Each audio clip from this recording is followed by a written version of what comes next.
Friends, તમારું સ્વાગત છે મારા કિચનમાં. આજે આપણે બનાવીશું કસ્ટર્ડ ફાલુદો. કસ્ટર્ડ ફાલુદાને સ્પેશિયલ ફાલુદો પણ કહેવાય છે.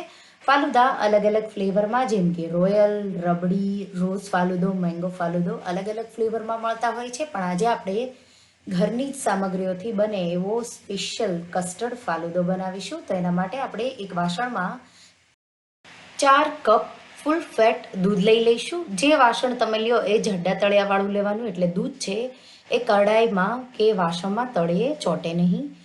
દૂધને ચલાવતા રહી એક ઉફાળો આવે એ રીતે આપણે દૂધને ગરમ થવા દઈશું.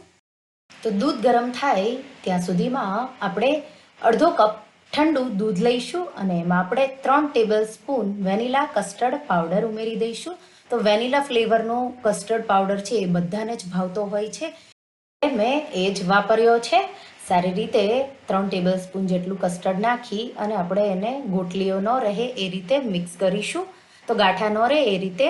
તો મેં વિકી ફિલ બ્રાન્ડનો વેનીલા કસ્ટર્ડ પાવડર લીધો છે. તમારી પાસે જે પણ અવેલેબલ હોય એ લઈ શકો છો. સારી રીતે મેં મિક્સ કરીને રેડી કરી લીધું છે અને સાઈડમાં મૂકીશું. દૂધમાં ઉફાળો આવી ગયો છે. ગેસની આંચ એકદમ સ્લો કરી દઈશું અને બનાવેલું વેનીલા કસ્ટર્ડવાળું દૂધ થોડું થોડું આ રીતે ઉમેરીશું અને કન્ટિન્યુઅસ ચલાવતા રહીશું. એટલે દૂધમાં, ગરમ દૂધમાં વેનીલા કસ્ટર્ડના ગાંઠા ન પડે. તો આ રીતે કન્ટિન્યુઅસ ચલાવતા રહી અને હવે ગેસની આંચ મીડિયમ કરી અને આપણે દૂધને ઉકળવા દઈશું. સાથે સાથે અડધો કપ શુગર, ખાંડ ઉમેરી દઈશું અને આપણે મિક્સ કરી અને ઉકળવા દઈશું. તો ખાંડ પીગળી જશે અને વેનીલા પાવડરથી દૂધ છે એ જાડું થઈ જશે. તો તમે જોઈ શકો છો આ રીતે દૂધ જાડું થઈ જાય 3 મિનિટમાં. એટલે ગેસની આંચ બંધ કરી દઈશું અને આ મિક્સરને આપણે ઠંડુ થવા દઈશું.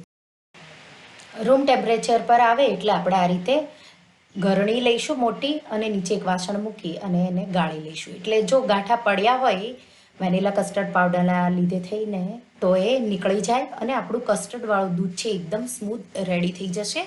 તો આ રીતે ચમચીના મદદથી જો ગાંઠા પડ્યા હોય તો એ નીકળી જશે. તો તમે જોઈ શકો છો મલાઈ પણ જાડી હશે તો એ પણ નીકળી જશે. અને લાસ્ટમાં આ કસ્ટર્ડમાં આપણે 3 થી 4 એલચી લઈ અને એનો પાવડર કરી અને નાખી દઈશું અને રેફ્રિજરેટરમાં ઠંડુ કરવા કસ્ટર્ડને મૂકી દઈશું. ત્યાં સુધીમાં આપણે અડધો ટેબલ સ્પૂન સબ્ઝા બેઝિલ સીડ્સ કે તકમરિયા કહેવાય, એમાં આપણે 3/4 કપ, પોણો કપ જેટલું પાણી ઉમેરી મિક્સ કરી અને એને 10 મિનિટ માટે સાઈડમાં મૂકીશું. ત્યાં સુધીમાં તકમરિયા ફૂલી જશે અને પછી ફાલુદામાં વાપરવા માટે તૈયાર થઈ જશે.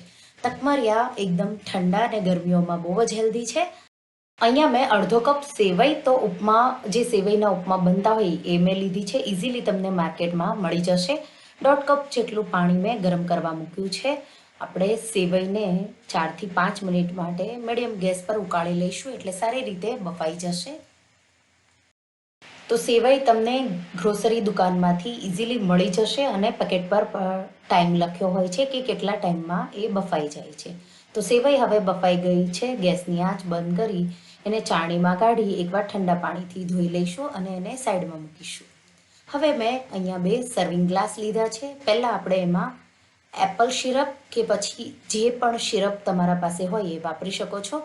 મારા પાસે એપલ સિરપ અને રોઝ સિરપ બે છે. તમારા પાસે જે પણ અવેલેબલ હોય શરબતનું સિરપ એ પણ તમે વાપરી શકો છો. તો 1 ચમચી મેં એપલ સિરપ અને 1 ચમચી મેં રોઝ સિરપ નાખ્યું છે. અને આપણા સબ્ઝા જે તકમરિયા છે એ પલળીને આવા ફૂલી ગયા છે. નેક્સ્ટ લેયર આપણે સબ્ઝા તકમરિયાનું કરશું. તો તમને જેટલા ફાવતા હોય એટલા નાખી શકો છો. તો મેં 1.5 ચમચી જેટલા તકમરિયા પલાળેલા નાખ્યા છે. એના પર આપણે ડ્રાય ફ્રૂટ્સ, તો કાજુ અને બદામના ટુકડા નાખીશું. પિસ્તા પણ તમે ઉમેરી શકો છો. ઉપર આપણે ઠંડુ કરેલું કસ્ટર્ડવાળું દૂધ, તો 2 ચમચા જેટલું, તો આઈસ્ક્રીમની જગ્યા રહે એ રીતે આપણે નાખીશું. 1 ચમચી જેટલી આપણે સેવઈ ઉપરથી નાખીશું. થોડા વધારે તકમરિયા ઉમેરી દઈશું અને ઉપર આપણે વેનીલા આઈસ્ક્રીમનું 1 સ્કૂપ મૂકીશું.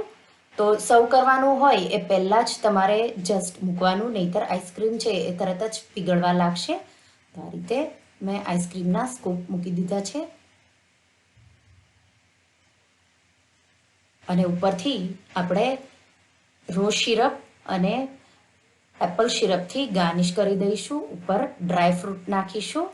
તો આ રીતે જો તમે ઘરે ક્યારેય આવો ટેસ્ટી સ્પેશિયલ કસ્ટર્ડ ફાલુદો ન બનાવ્યો હોય તો આ રેસીપી એકવાર જરૂરથી ટ્રાય કરજો.